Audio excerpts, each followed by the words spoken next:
Good morning parents, good morning children. कल हमने online class में चैप्टर नंबर 9 फलों का दरबार जो डायलॉग फॉर्म में लिखा हुआ था उसके ऊपर हमने एक्सप्लेन किया था। मैंने उसको जिसमें 4 छोटे छोटे बच्चे थे और 4 फलों के बारे में उन्होंने अपनी अपनी राय रखी। लेकिन जो आम था वो फलों का राजा था, यानी महाराज का काम कर रहा था वो। तो उसने सभी बच्चों को सभी फलों को लेकर जो उनके अंदर प्रॉब्लम्स थी उन प्रॉब्लम्स को दूर करके सभी बच्चों को बताया कि सभी फल हमारे लिए बहुत ही स्वास्थ्यवर्धक हैं। इनको अगर सही समय पर सही तरीके से खाया जाए तो ये हमारे लिए हमारी शक्ति को बढ़ाते हैं। ओके, इसके साथ ही मैंने आपको इस चैप्टर का जो न्यू वर्ड्स है ये भी आपको दिया था, जिसे आपको 2 टाइम्स आपकी होमवर्क में करना था।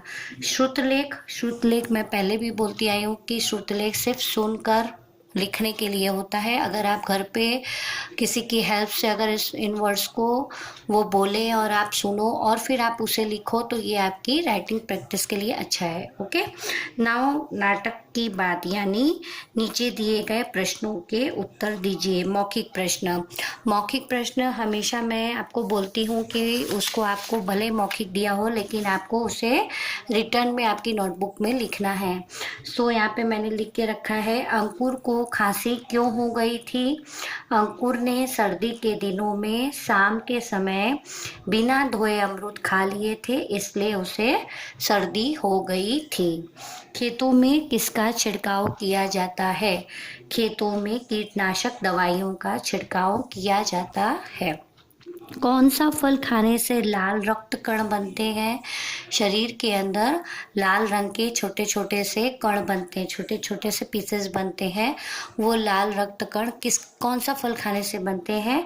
तो केला खाने से लाल रक्त कण बनते हैं। So please right 1 time in your notebook. इसके बाद मैं कंटिन्यू कर रही हूँ पेज नंबर 72, जिसमें क्वेश्चन नंबर लिखित क्वेश्चन आंसर, ये 3 मैंने मौखिक क्वेश्चन आंसर आपको अभी पढ़ के बता दिए, जिसे मैं पीडीएफ में डाल दूंगी जो आप नोटबुक में लिखेंगे।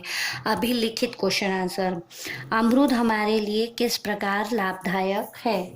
तो अमरूद खाने से दिमाग में ठंडक पहुंचती है तथा अमरूद दांतों और मसूड़ों के लिए भी बहुत लाभदायक होते हैं। इसमें विटामिन सी होता है।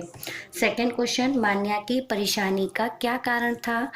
अंगूर खाकर मान्या का पेट खराब हो गया था, यही उसकी परेशानी का कारण था। सेब गुणों की खान है, ऐसा क्यों कहा गया है? ऐसा इसलिए कहा गया है क्योंकि सेब में खनिज, लवण, विटामिन, आयरन, प्रोटीन तथा कैल्शियम पर्याप्त मात्रा में मौजूद होते हैं। मतलब सेब के अंदर ये सभी कुछ अच्छे से मिल जाते हैं, इसलिए सेब को गुणों की खान कहा गया है। लास्ट है हमारा, हमें रात के समय केले क्यों नहीं खाने चाहिए? तो रात के समय हमें केले इसलिए नहीं खाने चाहिए क्योंकि रात के समय इन्हें खाने से पेट में गैस बनती है। इसलिए मैंने लेसन में बताया था कि रात के समय हमें नहीं खाना चाहिए केला, और दूसरा हमें सुबह खाली पेट केला नहीं खाना चाहिए, नहीं तो हमारी जो भूख होती है वो कम हो जाती है, हम आगे का जो हमारा लंच है, ब्रेकफास्ट है, वो नहीं खा पाते। ओके, नेक्स्ट क्वेश्चन हमारा है, सही उत्तर पर टिक लगाइए। कौन से फल को सर्वश्रेष्ठ फल के रूप में स्थान प्राप्त है? मतलब सबसे ऊपर सबसे पहला नाम कौन से फल को दिया गया है? सेब, अमरूद की केला?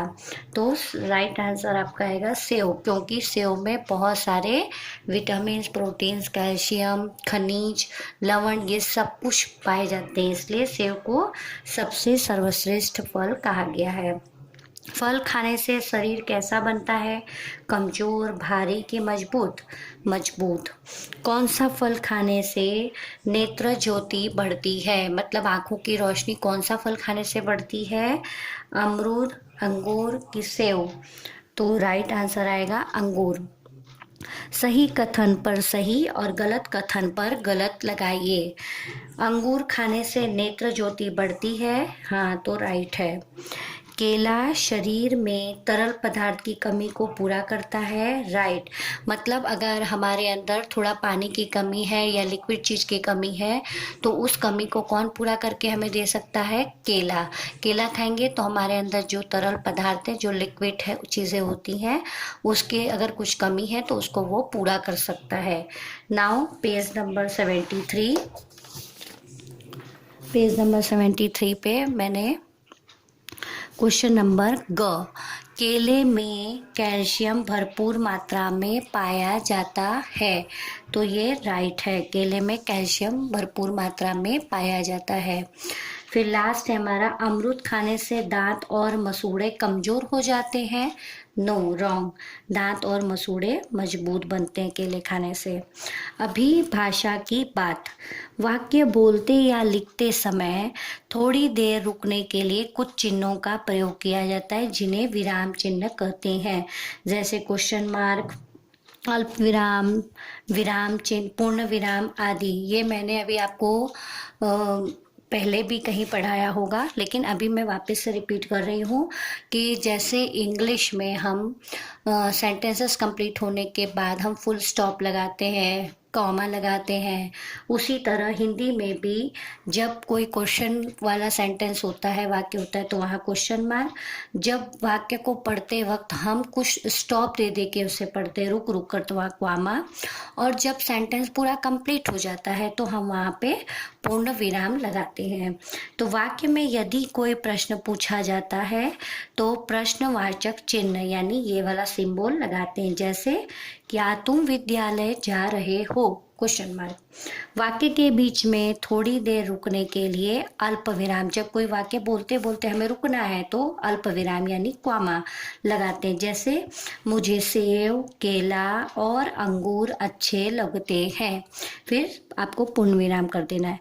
वाक्य में अधीर देर तक रुकने के लिए पूर्ण विराम, पूर्ण विराम मतलब जब सेंटेंस जब तक पूरा ना हो तब तक हम लास्ट में जब पूरा हो जाता है तो पूर्ण विराम लगाते हैं, जैसे खरगोश तेज दौड़ता है, तो ये सेंटेंस पूरा है तो हमने पूर्ण विराम लगा दिया।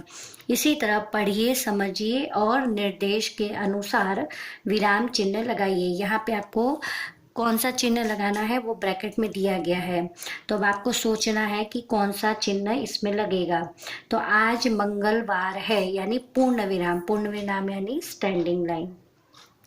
तुम्हें क्या कहना है, प्रश्नवाचक यानी क्वेश्चन मार्क।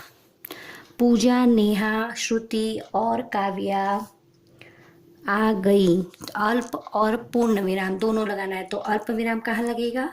पूजा, नेहा और श्रुति और काव्या आ गई, तो फिर लास्ट में आप क्या लगाओगे? पूर्ण विराम, ठीक है। तो ये हो गया अल्प विराम और ये हो गया पूर्ण विराम। नीचे दिए अनेक शब्दों के लिए एक शब्द लिखिए, ठीक है। जो राज करता है, जो राज करता है उसको क्या बोलते हैं हम? एक शब्द में राजा। दरबार में रहने वाला, दरबारी। उपयोग में आने वाला, उपयोगी। अपराध करने वाला, अपराधी। Okay, so students, in our next video I will continue page number 73, question number 3. Okay, thank you.